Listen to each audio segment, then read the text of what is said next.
My name is Mildred, and I'm 68 years old. I never thought I'd be telling a story about my own son slapping me across the face during a family dinner while his wife watched with a smirk. The shock, the sting, the humiliation, it all led me to make a decision that would change everything. I sold the land his house was built on without any warning. Now, was that wrong of me? You be the judge. Before I begin my story, let me know where you're watching from in the comments below, and don't forget to hit that like and subscribe button if you've ever had to make a tough decision to protect yourself. I grew up in a working class neighborhood in Ohio where I learned the value of hard work from an early age.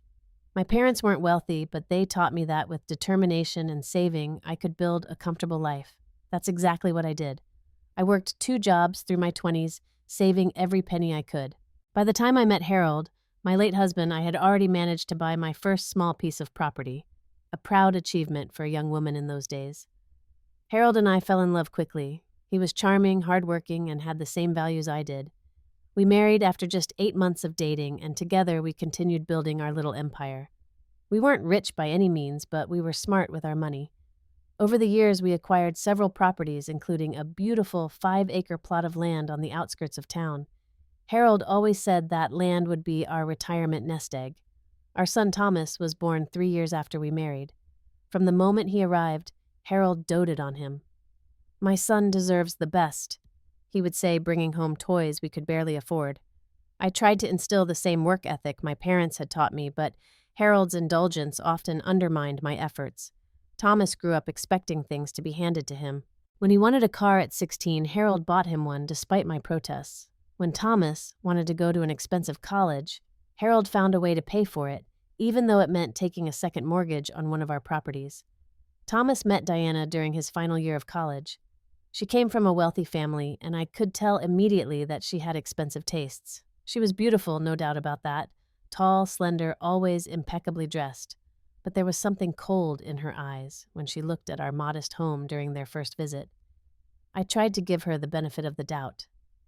"She's young," I told myself. "She'll mature." After Thomas and Diana got engaged, I started noticing changes in my son. He became more critical of our lifestyle. Comments like, "Mom, when are you going to update this old kitchen?" Or, "Don't you think it's time to get a newer car?" became common. Diana would nod in agreement, sometimes adding her own suggestions about how we should spend our money. I noticed how she looked down her nose at our furniture, our clothes, even the food I prepared. There were early warning signs of Thomas's disrespect that I shamefully dismissed.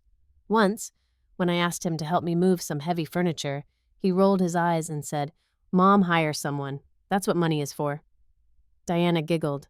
Another time, when I couldn't attend a dinner because I was volunteering at the local shelter, he told me I needed to get my priorities straight. Each time I made excuses for him. He was stressed about work. He was tired. He didn't mean it. When they announced they wanted to build a house, Harold suggested they build on our 5-acre property. It would save them money, and it was in a nice area with good schools for future grandchildren. I was hesitant, but Harold insisted. "It's a gift to our son," he said.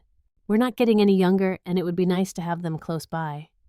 We made a verbal agreement with Thomas that the land would still belong to us, but they could build their home there. No paperwork was signed. It was a handshake deal between father and son.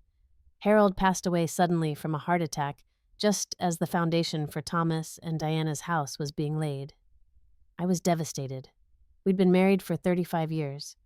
Through my grief, I continued to support Thomas and Diana's house project, partly because it was what Harold had wanted, and partly because I hoped having family nearby would ease my loneliness. I even contributed financially to the construction using some of the life insurance money Harold had left me. I expected gratitude. I received entitlement instead. As Thomas and Diana's house neared completion, I couldn't help but notice how extravagant it was becoming. What had started as a reasonably sized family home grew into a sprawling mansion with 5 bedrooms, a 3-car garage, a home theater, and a swimming pool. It was far beyond what a young couple starting out should reasonably afford. I later discovered they had taken out a massive mortgage counting on promotions and bonuses that weren't guaranteed. Their lifestyle reflected their house, excessive and showy. Diana drove a luxury SUV, Thomas had a sports car, and their closets were filled with designer clothes. Meanwhile, they complained about being tight on money whenever a bill came due. More than once, Thomas came to me asking for loans to cover unexpected expenses. At first, I helped without question. These were small amounts, 1,000 here, 2,000 there. But the requests grew larger and more frequent. "Mom, we need to replace the HVAC system. Can you help us out? Just until my bonus comes through," Thomas would say. Or, "The property taxes are higher than we expected. Could you cover it this time?" Each request came with a promise to pay me back. Promises that were never fulfilled. The dynamic between us shifted dramatically after Harold died. Without his mediating presence, Thomas became increasingly dismissive of my opinions and concerns. If I suggested they might be living beyond their means, Thomas would snap, "We're doing fine. Don't worry about our finances." If I declined to fund one of their projects, I'd get the cold shoulder for weeks. Diana was more subtle in her disrespect, but perhaps more damaging. She would give me backhanded compliments like, "That dress is so appropriate for someone your age," or "Your cooking is so traditional." She would speak to me slowly, as if I couldn't understand normal conversation, especially when discussing anything related to technology or current trends. When I'd visit their home, she'd follow me around with a disinfectant wipe cleaning surfaces I had touched. Family gatherings became exercises in restraint. I'd bite my tongue when Thomas or Diana made disparaging remarks about my home or my appearance. I'd smile through their not-so-subtle hints that I should consider moving to a retirement community, even though I was perfectly capable of managing on my own. My other children, Sarah and James, noticed the disrespect but stayed quiet to keep the peace. They had their own families and lived farther away, which meant I saw them less frequently than Thomas and Diana. The isolation grew worse over time. I found myself dreading Sunday dinners at their house, where I was made to feel like an unwelcome guest rather than family. I started making excuses not to attend, which only led to Thomas accusing me of being difficult and unsociable. It was a no-win situation. Throughout the construction of their home, I had contributed significantly, not just the land, but also about $60,000 from Harold's life insurance. Thomas had repeatedly promised to add my name to the deed as a co-owner of the house, given my financial investment. "As soon as construction is complete, Mom," he'd say, "we just need to finalize a few things first." Years passed, and my name never appeared on any legal document. When I gently reminded him, he'd become defensive. "Don't you trust me? We're family. We don't need everything in writing." What Thomas didn't realize, or perhaps didn't care about, was that while the house was in his and Diana's names, the land remained solely in mine. Harold had been careful about that detail before he passed. The verbal agreement had been that eventually we would transfer ownership of the land to Thomas, but that transfer had never taken place. I hadn't pushed the issue, not wanting to create conflict. I was still grieving. Harold and maintaining family harmony seemed more important than legal technicalities. That was my mistake. The incident that changed everything happened on what should have been a joyous occasion, my birthday dinner. Thomas and Diana had invited the whole family to their house to celebrate. My daughter Sarah had flown in from Colorado with her husband and kids. My younger son James drove up from Atlanta. Even my sister Patricia came, despite her arthritis making travel difficult. The evening started pleasantly enough. Diana had hired caterers. She never cooked for gatherings, and the food was admittedly delicious. The grandchildren presented me with handmade cards that brought tears to my eyes. For a brief moment, I felt truly happy, surrounded by the people I loved most in the world. After dinner, as we moved to the living room for cake, Thomas pulled me aside. "Mom, I need to discuss something with you," he said, his tone oddly formal. He led me to his home office, closed the door, and got straight to the point. "We're looking to add a guest house on the property." He began showing me elaborate architectural plans on his computer. It would be perfect for when Sarah and James visit with their families, but we're a little short on funds right now.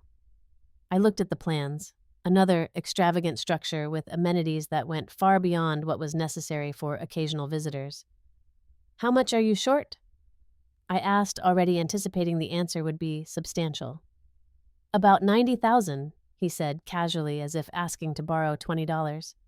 With your name on the property deed, the bank would approve a higher home equity loan. We just need you to co-sign. I was stunned. This wasn't just a loan. He wanted me to take on significant financial risk for yet another unnecessary luxury. Thomas, that's a lot of money, and I'm on a fixed income now. I'm not comfortable taking on that kind of debt at my age. His face hardened immediately. It's not like I'm asking you to pay for it. It's just a signature. A signature that makes me legally responsible, I pointed out. Besides, you've promised to put my name on the deed before, but it never happened. Are you seriously bringing that up now? Thomas's voice rose. After everything Diana and I have done for you, we have you over for dinner every Sunday. We check on you regularly, and this is how you repay us. I took a deep breath. I appreciate those things, Thomas, but I've also done a lot for you and Diana. I gave you the land to build on. I contributed to the construction costs, and I've helped out numerous times when you've had financial difficulties. So you're keeping score now? That's what family does, Mom. We help each other. His tone was condescending, as if explaining a simple concept to a child. Yes, family helps each other. I agreed. But this isn't help. It's enabling. The guest house is a want, not a need. You and Diana need to live within your means.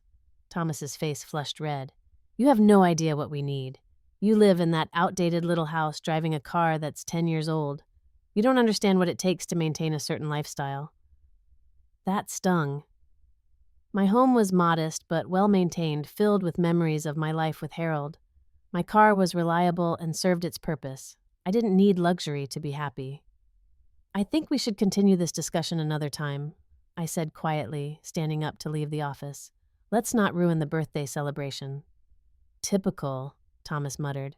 Avoid the conversation when it gets uncomfortable. You always do this.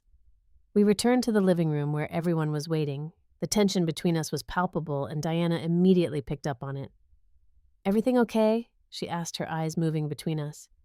Mom's being difficult again, Thomas said loudly, causing conversations to halt and all eyes to turn toward us. Thomas, please, I whispered. Not now. Diana rolled her eyes. Let me guess, she won't help with the guest house. I felt my face grow hot as everyone stared. I don't think this is the appropriate time or place to discuss it. When is it appropriate, Mom? Thomas's voice grew louder.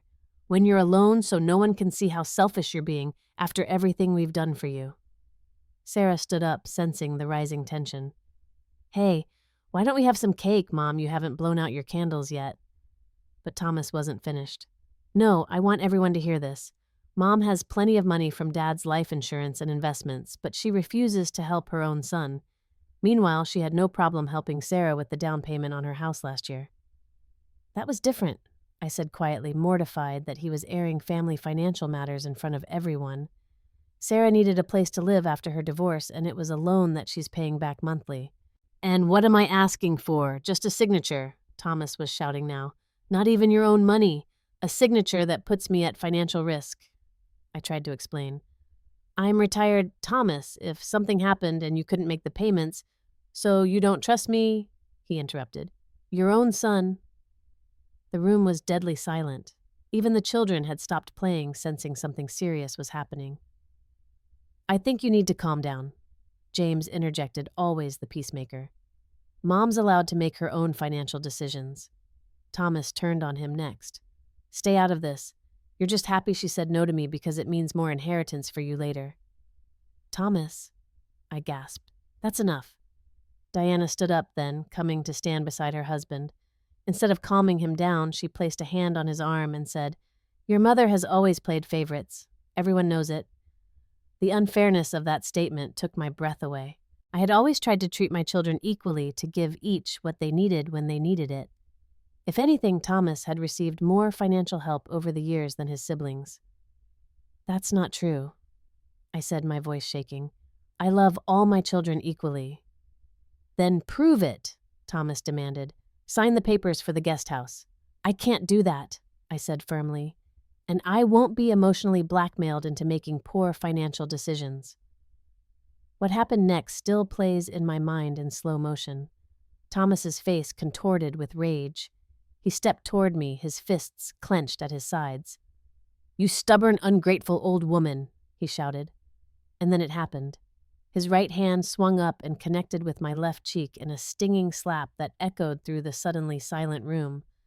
The force of it made me stumble backward, and if James hadn't been quick to catch me, I might have fallen. The moment his hand connected with my face, time seemed to stand still. The physical pain was sharp and immediate, but it was nothing compared to the emotional agony.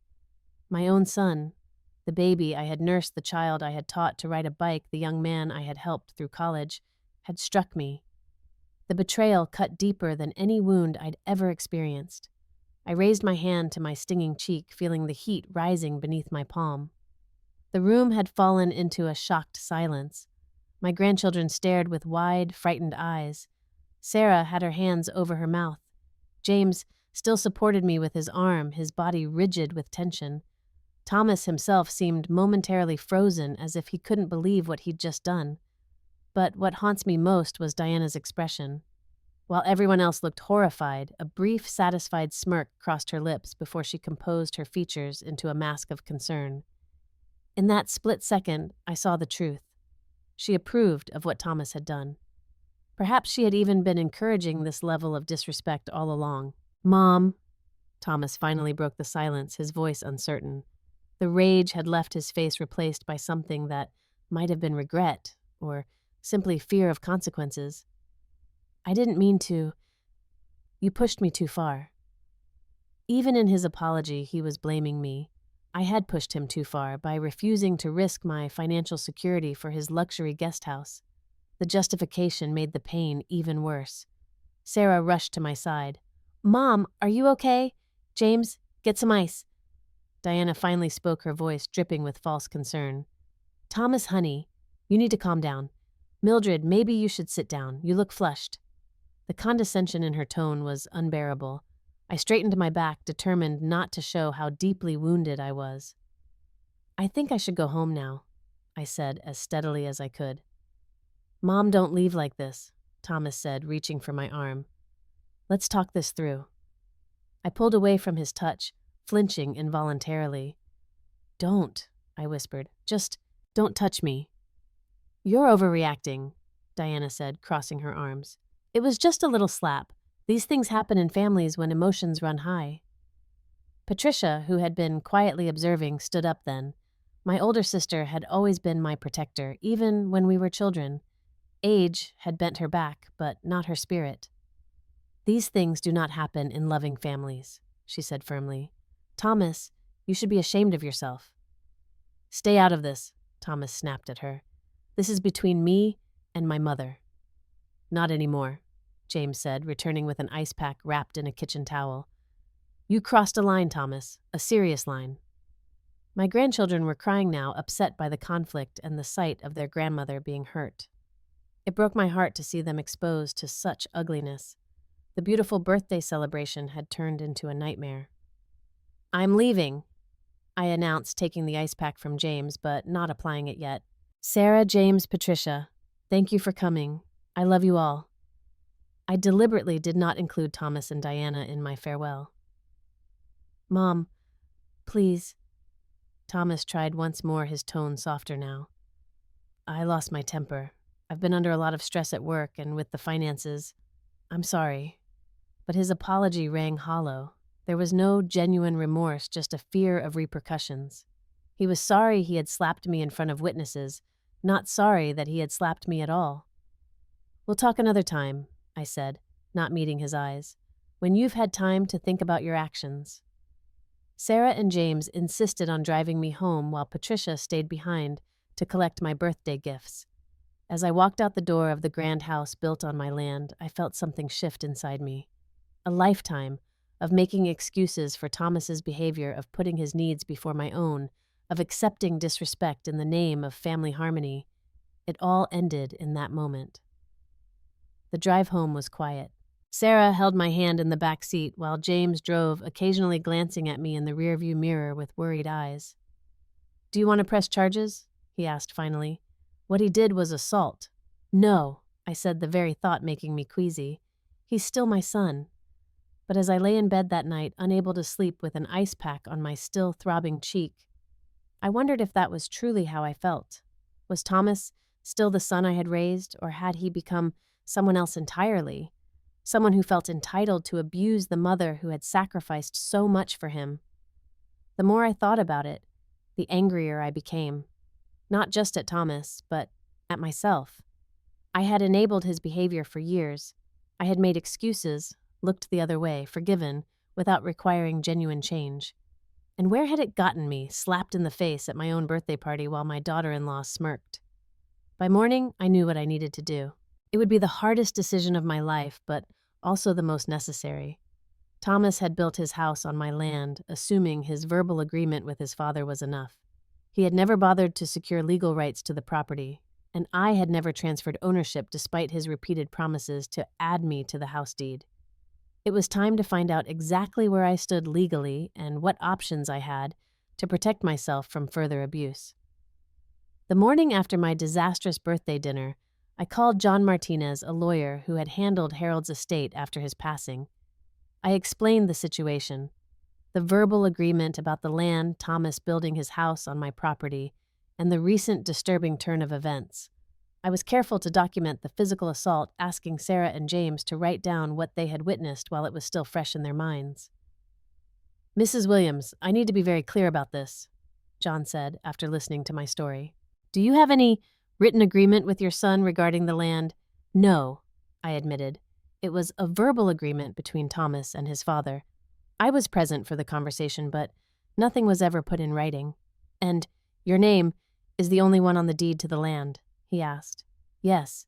Harold and I owned it jointly, and after he passed it, transferred to me." John nodded, typing notes on his computer. "And regarding the house itself, your son and daughter-in-law own it outright. Your name is not on any mortgage or deed related to the structure." "That's correct. They secured the mortgage themselves. I contributed to the construction costs, but as a gift, not as an investment. Thomas promised to add my name to the deed afterward, but never did." John leaned forward, his expression serious. "Mrs. Williams, based on what you've told me, you are the sole legal owner of the land on which your son's house sits. Without a written agreement, his claim to the land is tenuous at best. In legal terms, this is what we might call an improvement to real property owned by another." My heart raced. "So what does that mean in practical terms?" "It means you have several options," John explained. "You could formalize the arrangement now through a proper legal agreement. You could sell the land to your son at market value. Or," he paused, seeming hesitant to continue. "Or what?" I pressed. "Or you could sell the land to someone else. As the legal owner, that is your right." I gasped. "But what about their house?" "That's where things get complicated," John admitted. "In most states, including ours, when someone builds a permanent structure on land they don't own, the structure becomes part of the real property, a legal concept called fixture. Essentially, the house could be considered yours as well as it's permanently attached to your land." My mind reeled at this information. That doesn't seem fair to Thomas despite everything. "The courts would likely agree with you," John nodded. "If it came to litigation, they might require any new owner to compensate your son for the value of the improvements, meaning the house. Or they might enforce an equitable easement, allowing your son to continue using the land for a period of time. But these outcomes aren't guaranteed, and the legal process would be lengthy and expensive." I sat back in my chair, absorbing this information. The idea of selling the land out from under Thomas and Diana was shocking even to me. But hadn't they taken advantage of my generosity for years? Hadn't they shown me time and again that they viewed me as nothing more than a financial resource to be exploited? "I need to think about this," I told John. "What should I do in the meantime?" "Document everything," he advised. "Any financial contributions you've made? Any promises Thomas made about adding you to the deed, and especially the incident of physical assault? Take photographs of your injury. Ask the witnesses to provide written statements. And don't discuss your plans with Thomas or Diana until you've decided on a course of action." After leaving John's office, I contacted a real estate agent I trusted, Maria Gonzalez, who had helped me sell one of our smaller properties years earlier. Without mentioning why I was asking, I inquired about the current value of my 5-acre property. "The market is hot right now, especially for that area," Maria told me. There's been significant commercial development nearby. Your land could fetch upwards of 500,000 as well as possibly more if there's a bidding war. Is there a reason you're asking, are you considering selling, just exploring my options? I said vaguely. That number, $500, $1,000, stuck in my mind. It was significantly more than what the land had been worth when Thomas built his house. The nearby commercial development had changed the equation entirely. If I sold the land, I could secure my financial future, possibly help Sarah and James with their children's college funds, and still have enough to move somewhere peaceful where I could start fresh. But could I really do it? Could I sell the land, knowing what it would mean for Thomas and Diana? The thought of their distress gave me no pleasure. Despite everything, Thomas was still my son, and I had loved him since before he drew his first breath. I spent days weighing my options, making lists of pros and cons and soul-searching. I spoke with Sarah and James, separately asking for their honest opinions without revealing my considerations about selling the land. He crossed a line, Mom, Sarah said firmly. I love my brother, but what he did was unforgivable. And it wasn't just the slap, it was years of disrespect and manipulation leading up to it. James was more measured, but reached the same conclusion. Thomas has been taking advantage of your generosity for years. He needs a wake-up call, a serious one. The deciding factor came a week after the birthday incident. Thomas sent me a text message, not even a phone call, that read, Mom, I hope you've had time to cool off. Diana and I still need your signature for that loan. Let me know when you're ready to discuss it rationally.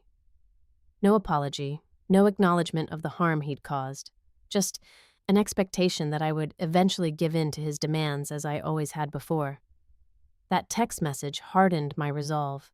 I called Maria and told her I wanted to list the property for sale immediately. There's a complication, I admitted. My son's house is built on the land. I'll need a buyer who understands the situation and is prepared for possible legal challenges. Maria was surprised, but professional. That is unusual, but not unheard of.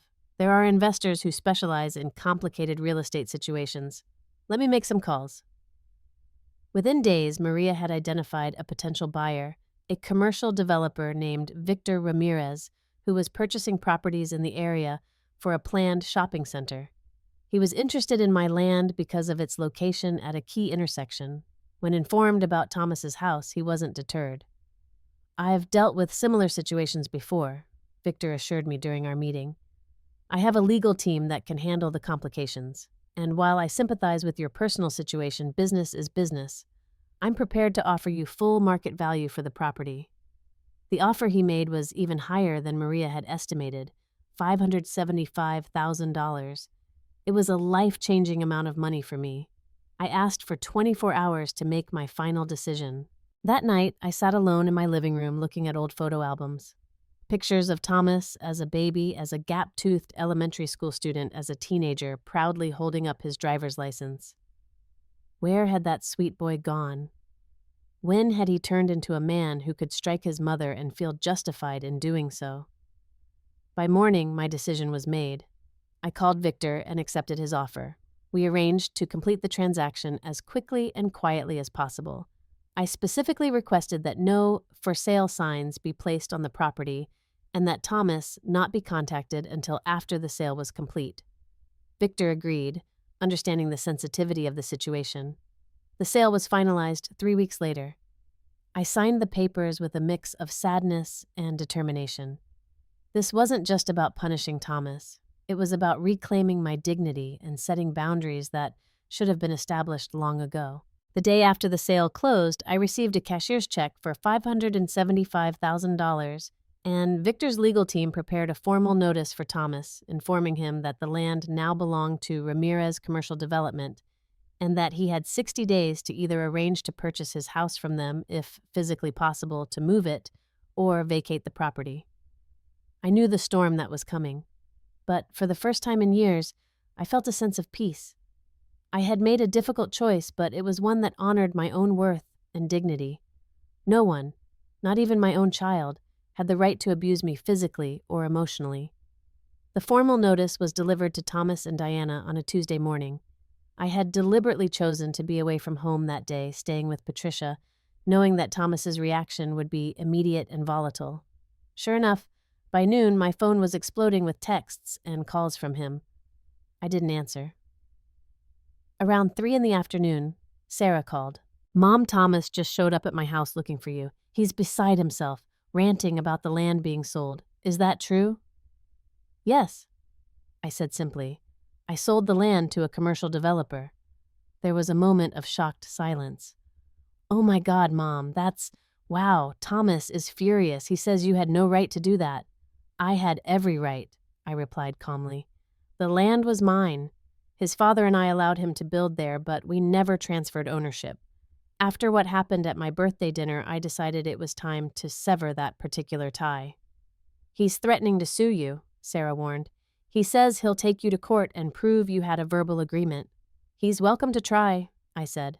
My lawyer advised me on all the legal aspects before I made the decision. By evening, word had spread through the entire family. James called to express his support, though he admitted the action was more drastic than he'd expected. Patricia was firmly in my corner. About time you stood up for yourself, she said approvingly. The next day, Thomas showed up at my door. I watched through the window as he pounded on it, his face contorted with rage. I didn't open it, but I did call the non-emergency police line, explaining that my son was harassing me after assaulting me at a previous encounter. When the patrol car pulled up, Thomas turned his fury on the officers. I couldn't hear exactly what was said, but I could see his wild gesticulations and red face. The officers spoke to him calmly, then came to my door. I let them in and explained the situation fully. The history of financial exploitation, the assault at my birthday dinner, and my legal right to sell my own property. Ma'am, it sounds like this is primarily a civil matter regarding the property, one officer explained. We can't intervene in that aspect, but regarding your son's behavior today and the previous assault you've mentioned, would you like to file a report? I hesitated, then nodded. Yes, I would, and I'd like to request a restraining order. Thomas was still outside when the officers emerged from my house. They spoke to him again, and I saw his expression change from anger to disbelief as they presumably informed him about the report and pending restraining order. He looked toward the house, his eyes finding me in the window. The betrayal on his face made my heart ache, but I stood my ground. He had betrayed me first, in a much more fundamental way. The next few days brought a flurry of legal maneuvers. Thomas hired an attorney who sent me a threatening letter claiming I had violated an oral contract and demanding the sale be reversed. My lawyer responded firmly, pointing out that without written documentation, such claims were difficult to prove, especially given the time that had passed and Harold's death, meaning he couldn't testify to the exact nature of the agreement. Meanwhile, Victor Ramirez was moving forward with his development plans. His legal team informed Thomas that, while they were willing to negotiate reasonable terms for his departure, the project would proceed regardless. They offered to buy the house structure from Thomas at a fair market value if it could somehow be relocated, though we all knew that was practically impossible given its size and construction.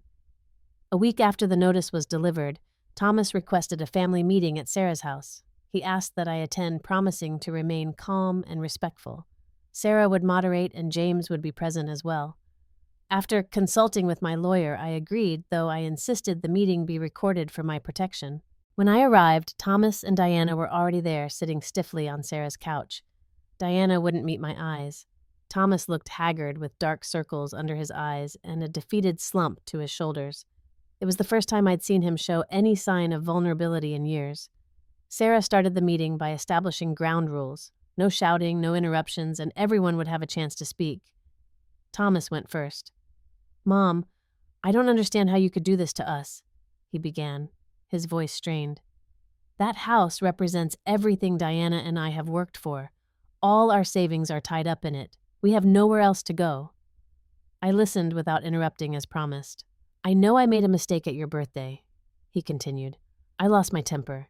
I've never done anything like that before, and I'm truly sorry. But to sell the land out from under us, to potentially make us homeless, how could you be so cruel? When he finished, I took a deep breath and spoke carefully.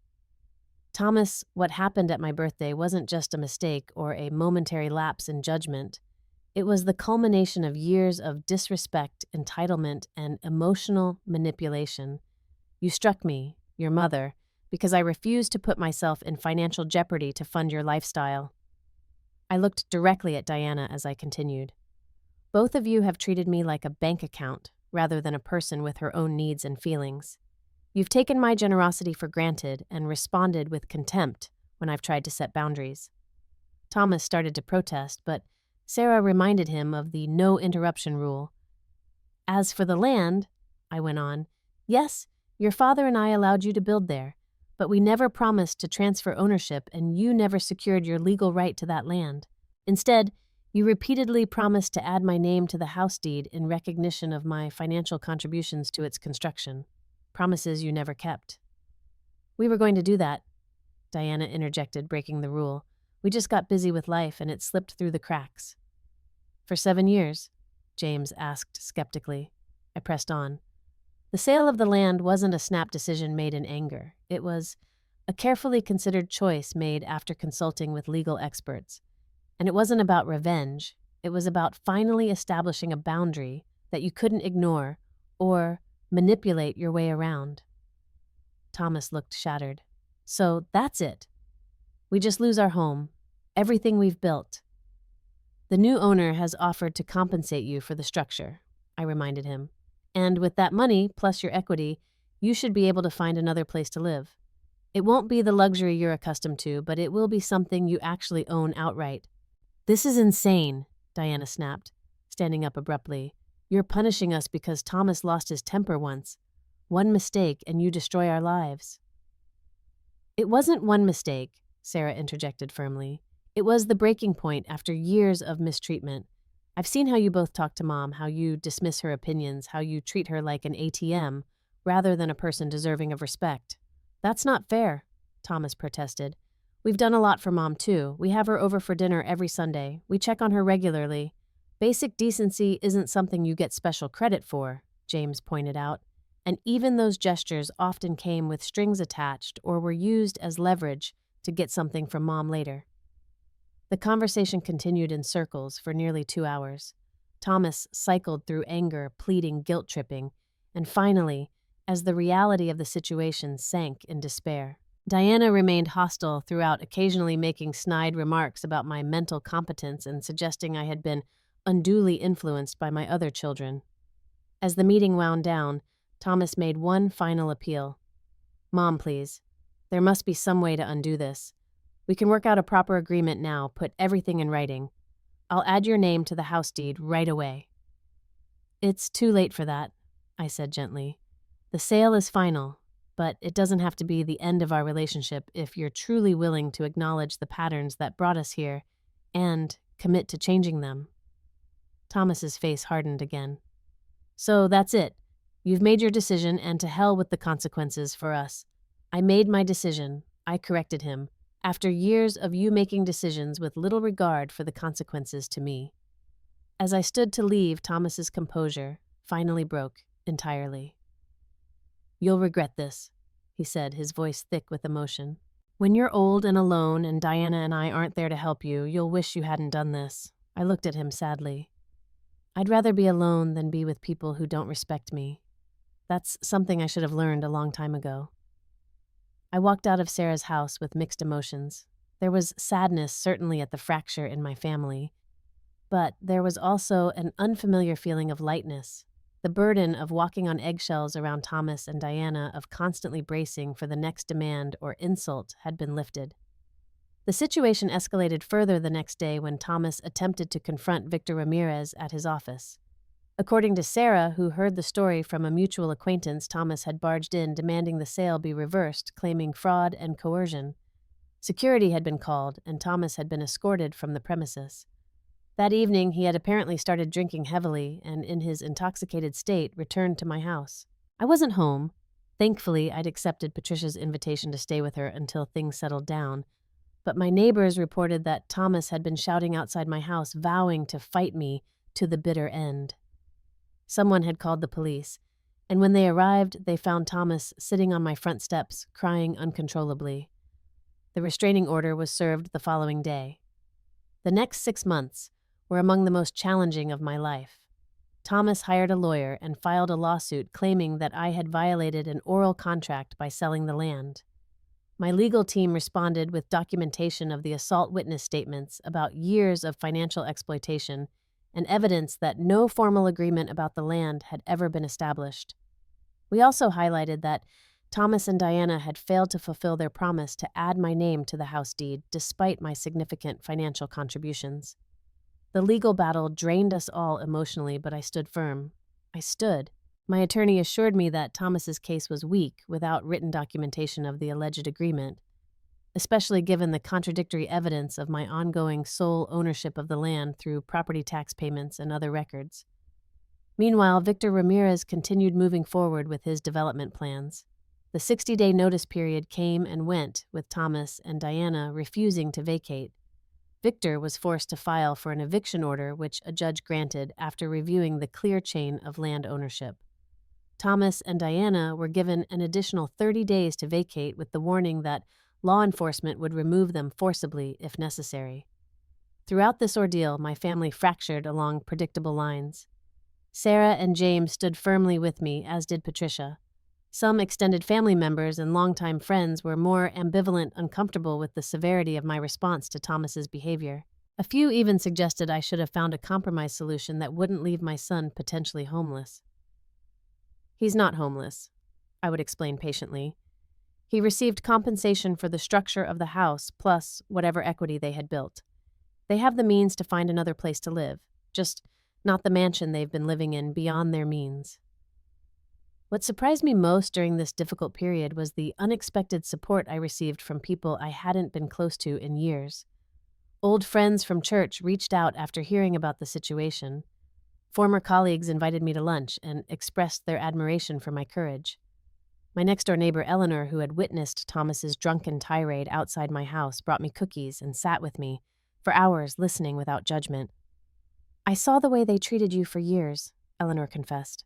"I wanted to say something, but it wasn't my place. I'm glad you finally stood up for yourself." The day of the eviction arrived, and though I had no desire to witness it, Sarah called me afterward with the details. The county sheriff had arrived with several deputies. Thomas had initially refused to open the door, but Diana, finally grasping the reality of their situation, had eventually convinced him to comply. According to Sarah's source, a neighbor of Thomas and Diana who had watched the scene unfold, Thomas had broken down completely when the officers entered. Sarah says they found him sitting on the floor, crying like a child. James told me when he came to visit that evening, Diana was just frantically packing whatever she could grab. The image brought me no joy. Despite everything, Thomas was still my son, and his pain still resonated with me. "Where are they staying now?" I asked. "With Diana's parents temporarily," James said. "They've apparently agreed to help them with a down payment on a much more modest house in another part of town." A few weeks after the eviction, Thomas's lawyer contacted mine to discuss dropping the lawsuit. Their case had been weak from the start, and the mounting legal fees had become untenable, especially with their current financial situation. In exchange, my attorney suggested I would agree not to pursue damages related to the assault or any counterclaims. It was a clean break, legally speaking. The land was sold, the lawsuit dismissed, and the restraining order remained in place for my protection. But the emotional aftermath was messier. I found myself alternating between certainty that I had done the right thing and waves of guilt and second-guessing. Had I gone too far? Could there have been another way? In those moments of doubt, I would remind myself of the years of disrespect and manipulation culminating in that shocking moment of physical violence. I would remember Diana's smirk as Thomas struck me and the casual way they had both expected me to simply get over it and continue financing their lifestyle. The doubt would recede, replaced by a renewed conviction that I had finally done what was necessary to protect myself. As for the money from the land sale, I was determined to use it wisely. I set aside portions for Sarah and James's children's education, established a charitable foundation in Harold's name to support victims of domestic violence, and invested the rest to secure my own future.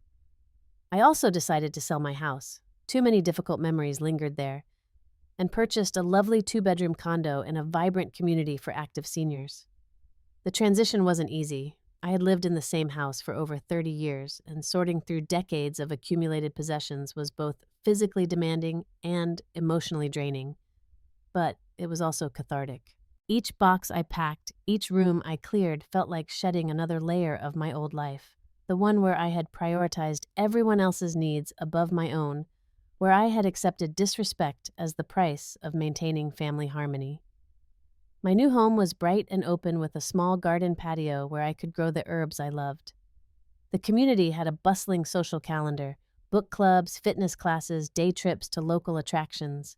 Slowly, I began to rebuild a life centered around my own interests and well-being, rather than arranging everything around Thomas and Diana's demands.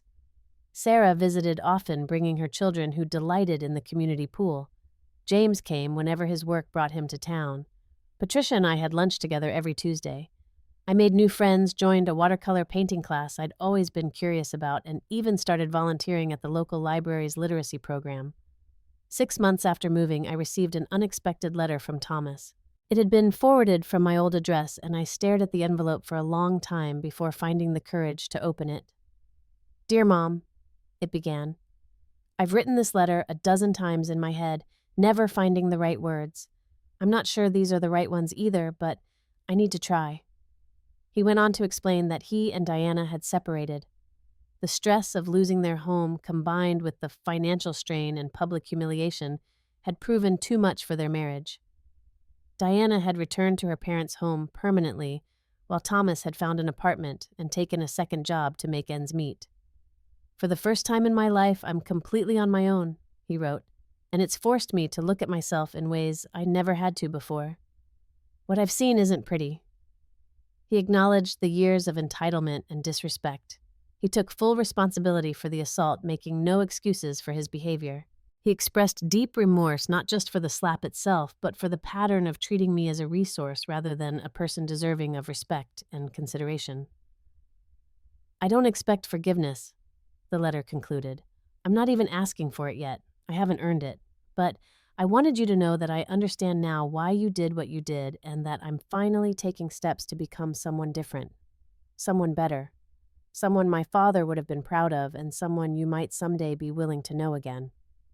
He included his new phone number and address, but made it clear he wasn't expecting a response. "This letter is for you, not me," he wrote. "What you do with it is entirely your choice, as it should be." I read the letter several times, emotions washing over me in waves. There was pain at the reminder of all we had lost, relief that Thomas seemed to be genuinely reflecting on his behavior, cautious hope that perhaps someday we might find a way back to some kind of relationship. But there was also skepticism. Words were easy, actions more difficult. Thomas had apologized before, only to revert to his old patterns as soon as the immediate crisis passed. I tucked the letter away in my desk drawer, not yet ready to respond, but unwilling to discard it entirely. Time would tell whether Thomas's self-reflection was genuine or merely another manipulation tactic. In the meantime, I had my own life to live, one that I was finally shaping according to my own needs and desires, rather than contorting myself to accommodate others. Looking back on the tumultuous year since that fateful birthday dinner, I recognized how much I had changed. The woman who had accepted a slap from her own son while her daughter-in-law smirked no longer existed. In her place was someone stronger, more self-assured, unwilling to compromise her dignity for the illusion of family harmony. It had been a painful transformation, but a necessary one. By selling the land Thomas's house was built on, I hadn't just reclaimed a physical asset, I had reclaimed my self-worth, and that was something no one could ever take from me again. Has someone in your life crossed a boundary that forced you to make a difficult decision? What would you have done in my situation? Let me know in the comments below. And if my story resonated with you, please subscribe, and share it with someone who might need to hear that it's never too late to stand up for yourself. Thank you for listening, and remember, you deserve to be treated with respect, especially by those who claim to love you.